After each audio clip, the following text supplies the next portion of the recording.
तो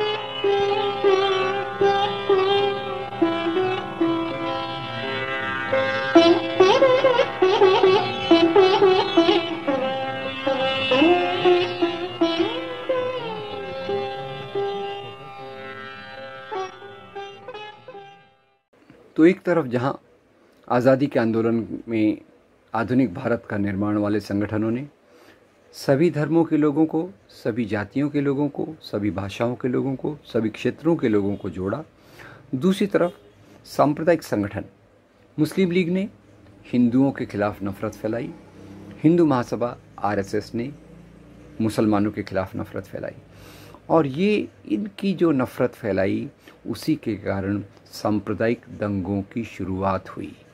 सांप्रदायिक दंगे शुरू में ये ब्रिटिश गवर्नमेंट जब थी, एक्चुअली वास्तव में तो ये उसी का परिणाम है कि उन्होंने यहाँ कम्युनल हिस्टोरियोग्राफी राजाओं को उनके धर्म से जोड़ के प्रस्तुत किया, और ख़ास तौर से जैसे आज भारत में देखें तो मुसलमान राजाओं को मंदिर तोड़ने के लिए ज़िम्मेदार ठहराते हैं, यहाँ भारत में इस्लाम के प्रचार के लिए जिम्मेदार ठहराते हैं। सच्चाई ये है कि राजा राजा थे, वो सत्ता और संपत्ति के लिए राज्य करते थे। जहाँ औरंगज़ेब एक तरफ विश्वनाथ के मंदिर को तोड़ता है, वहीं वो सैकड़ों मंदिरों को दान भी देता है। जहाँ एक तरफ इस्लाम फैला, ये कह के कि राजाओं ने इस्लाम फैलाया, मुख्य बात यह है राजा कभी धर्म नहीं फैलाते, और इसका एक अपवाद है, वह सम्राट अशोक, जिन्होंने अपने धर्म को एक प्यार के तरीके से पूरे दक्षिण एशिया और दूसरे भागों में फैलाया। इस्लाम जो फैला वो आपसी मेल जोल से फैला। मलाबार के तट पर पहले अरब व्यापारी आते थे और वहीं से 8वीं शताब्दी से इस्लाम की शुरुआत हुई। तो पहला इस्लाम जो आया वो मेल जोल से आया, और उसका परिणाम में हम चेरामन जुमा मॉस्क देख सकते हैं जो मलाबार तट पर है। दूसरा जो इस्लाम फैलाया उसके बारे में स्वामी विवेकानंद अपने कलेक्टेड वर्क्स वॉल्यूम 3 जो 1979 में पब्लिश हुआ था उसमें कहते हैं, ये कहना बिल्कुल गलत है कि इस्लाम यहाँ तलवार की नोक पर फैला।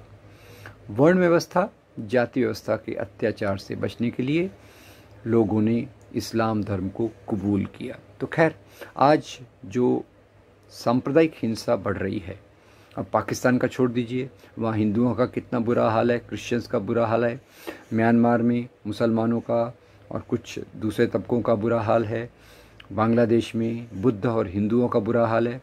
इस पर मैं नहीं जाऊंगा क्योंकि ये एक सांप्रदायिक राजनीति का तरीका होता है। पर मुख्य रूप से सांप्रदायिक दंगे होते नहीं हैं, ये करवाए जाते हैं, और जो लोग सांप्रदायिक दंगे करवाते हैं उनकी ताकत, उनकी सत्ता बाद में ज़्यादा मजबूत हो जाती है।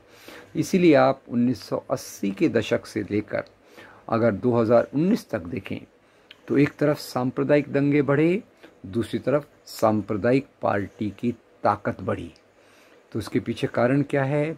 कारण ये है कि अल्पसंख्यकों के खिलाफ एक नफ़रत फैलाई जाती है, और ये नफ़रत के कारण दंगे करवाए जा सकते हैं। और नफ़रत इसलिए फैलाई जा सकती है क्योंकि नफ़रत के पीछे जो स्टीरियोटाइप्स, मिसअंडरस्टैंडिंग्स, बायसेस, जो हम कह सकें दूसरी कम्युनिटी को गलत तरीके से प्रस्तुत करना, उसके आधार पे नफ़रत फैलाई जाती है। तो और ये सांप्रदायिक दंगे अल्पसंख्यकों को ज़्यादा तकलीफ़ देते हैं।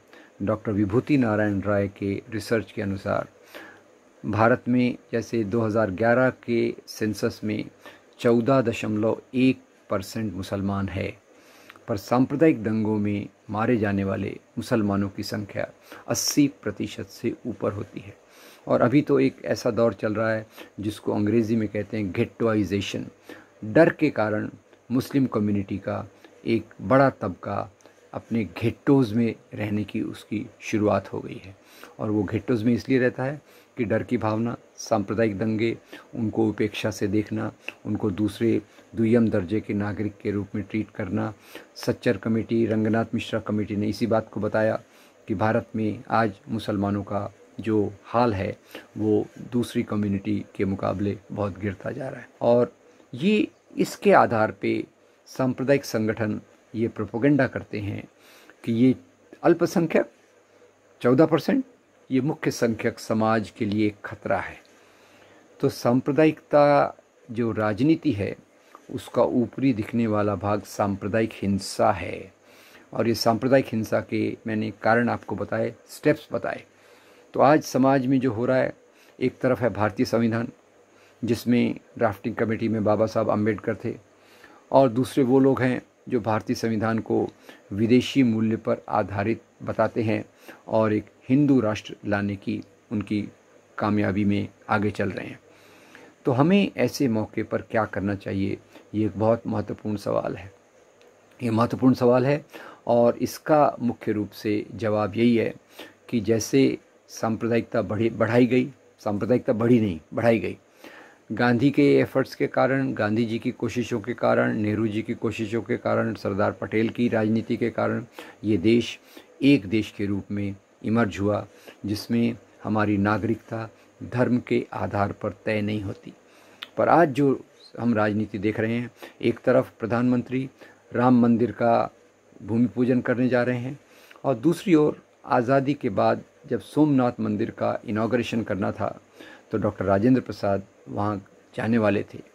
तो पंडित नेहरू ने कहा इस प्रकार का काम सरकारी अधिकारियों ने जो पदों पर हैं उन्होंने अपने ऑफिशियल कैपेसिटी में अपने पद के पर रहते हुए ऐसे काम नहीं करना चाहिए। आज इसी चीज़ को बहुत गौरवमय बताकर हमारे प्रधानमंत्री ने राम मंदिर का भूमि पूजन किया। तो सवाल ये है कि आज सांप्रदायिक राजनीति अपनी जड़ें बहुत मजबूत बना चुकी है और इसके पीछे सांप्रदायिक दंगों का भी हाथ है जिन्होंने समाज को पोलराइज़ किया। इसके पीछे उन संगठनों का हाथ है जिन्होंने लगातार अलग तरीक़ों से अपने ब्रांचेस में और दूसरी जगह मुसलमानों के ख़िलाफ़ एक नफ़रत पैदा करने का काम किया है, क्रिश्चियंस के ख़िलाफ़ एक नफ़रत पैदा करने का काम किया है, दलितों की बराबरी के ख़िलाफ़ उन्होंने प्राचीन ग्रंथों को बहुत गौरव में बना के उनको जगह दी है। तो ये जो सांप्रदायिक राजनीति है इसका ऊपरी दिखने वाला उद्देश्य है कि ये मुसलमानों को मुख्य रूप से और क्रिश्चियंस को टारगेट करें। इसका छुपा हुआ एजेंडा इतना छुपा हुआ भी नहीं है। हम क्लियरली से देखें तो दलितों को दुय्यम दर्जा देना और स्त्रियों को दुय्यम दर्जा देना, ये इसका एक आधार होता है।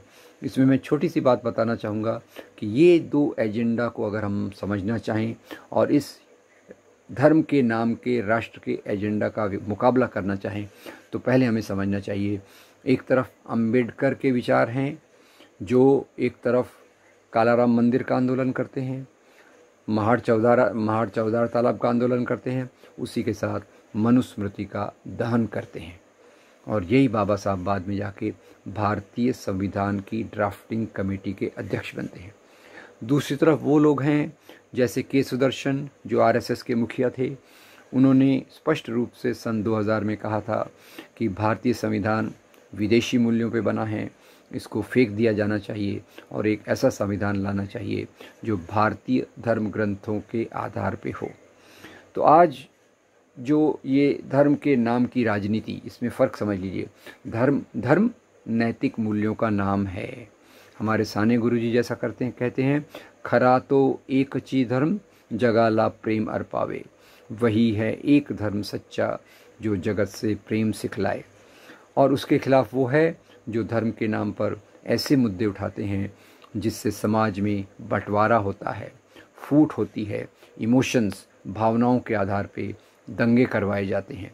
और इन मुद्दों में आप देखिए, राम मंदिर का मुद्दा, फिर गौ हमारी माता है का मुद्दा, फिर लव जिहाद, घर वापसी, ये सब चले और उस समय चले कि जब देश में किसानों की आत्महत्या की संख्या बढ़ती गई, देश में नौजवानों की नौकरियों की संख्या कम होती जा रही है और उसके बीच में मुख्य मुद्दे राम मंदिर, अभी मथुरा और काशी की बात हो रही है। ये मुद्दों पर समाज को भटकाने की बात है। तो हमें करना क्या चाहिए? केवल बात को समझ के बात बनती नहीं है। अगर समाज को बदलना है तो हमें उसके लिए कोशिश करना चाहिए।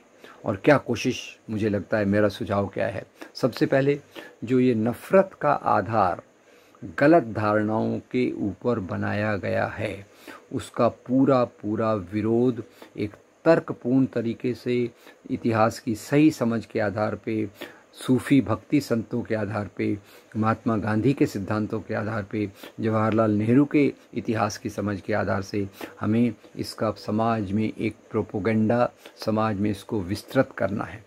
और इसके लिए ये बहुत ज़रूरी है कि हम वैसे रिसोर्सेज का उपयोग करें जो एक तरफ रोमिला थॉपर, सतीश चंद्र, बिपिन चंद्र, हरबंस मुखिया जैसे लोगों ने किया, और उसको सरल भाव रूप में डॉक्टर असगर अली इंजीनियर और दूसरे लोगों के भी साहित्य उपलब्ध हैं, जिसके आधार पे हम समाज में सही प्रचार कर सकते हैं। और इस समाज के प्रचार के लिए हम केवल घर बैठे काम नहीं होगा।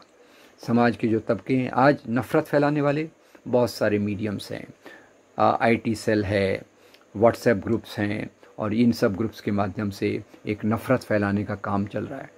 तो हम समाज में अगर हमें मोहब्बत फैलाना है तो हमें इन लोगों को वो रिसोर्सेज तक ले जाना पड़ेगा जो एक सही इतिहास की, समाज की तर्कपूर्ण सोच हमको देते हैं।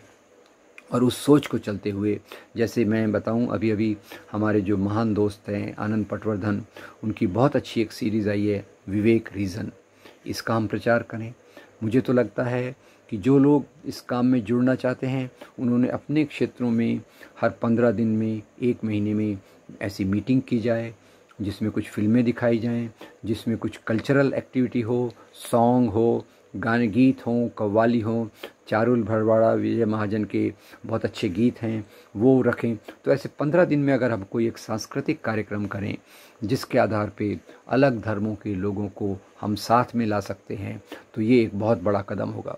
और जहाँ तक रिसोर्सेज का सवाल है, मैं आपको बता दूँ, कई यूट्यूब चैनल्स हैं जो इस पे समर्पित हैं, जो सही बात को सामने लाने की कोशिश कर रहे हैं, पर ये इनका प्रचार ज़्यादा नहीं है। दूसरा, जैसे तीस्ता सेतलवाड़ का सबरंग.in का डेली हिंदी इंग्लिश न्यूज़लेटर आता है, वो हमारे लिए बहुत ज़रूरी है। वायर, स्क्रोल और दूसरे वेब पोर्टल्स जो सच्ची जानकारी हमको देते हैं फेक न्यूज़ से अलग, वो हमारे लिए बहुत ज़रूरी है। इन सब चीज़ों को ये उपलब्ध तो हैं, पर समाज तक इनको ले कौन जाएगा? और उसके लिए हम सबको अपना वक्त निकाल के एक समर्पण की भावना में इस दिशा में काम करना पड़ेगा। दूसरा, मुझे लगता है कि जो संस्थाएं सांप्रदायिकता फैला रही हैं, वो एक यूनाइटेड रूप में कर रही हैं।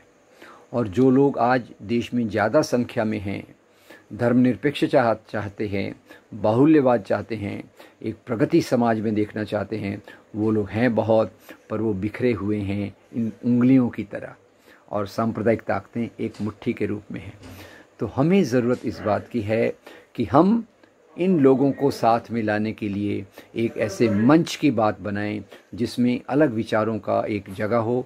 उनके अपने डिफरेंसेस के बावजूद हम एक ऐसा माध्यम खड़ा करें जिसमें जो भी लोग लोकतंत्र को मानते हैं, बाहुल्यवाद को मानते हैं, जो भी लोग यहाँ धर्मनिरपेक्षता चाहते हैं, अलग अलग लोगों के मतों का स्वागत करते हैं, इन सब के बीच में छोटे बहुत मतभेद हो सकते हैं, पर उन मतभेदों को अलग रख के हमारे जो एकता के बिंदु हैं उसके आधार पे समाज में एक प्लेटफॉर्म बनाएं और एक यूनाइटेड रूप में हमारी पॉलिटिकल पार्टीज़ पर प्रेशर डालें कि वही रास्ते पर हमको चलना है जो गांधी ने दिखाया था, वही रास्ते पर हमको चलना है जो नेहरू और भगत सिंह ने दिखाया था, वही रास्ते पर चलना है जिसकी बात अंबेडकर जी ने की थी।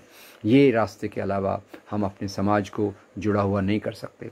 और इसके लिए बहुत ज़रूरी है कि हम अपने नौजवान, समर्पित नौजवानों के बीच में कुछ ट्रेनिंग प्रोग्राम रखें, नियमित रूप से इन बातों को लेकर चलें, ताकि वो इन चीज़ों के आधार पे समाज में प्रेम, मोहब्बत, एकता, भाईचारा, बहनचारा पैदा करें, और जो नफ़रत की दीवारें हैं उन नफ़रत की दीवारों को ख़त्म करके मोहब्बत के पुल बनाएं, ताकि हम भारतीय संविधान के रास्ते पर चलकर एक ऐसे भारत का निर्माण कर सकें जो भारत में सबके सिर पे छत हो, सबके अधिकार पूरे मिले, उनके जीने के अधिकार उनको मिले, उनके रोटी, कपड़ा, मकान, शिक्षा, स्वास्थ्य के अधिकार मिले, नौकरी के अधिकार मिले, और किसानों को आत्महत्या न करना पड़े।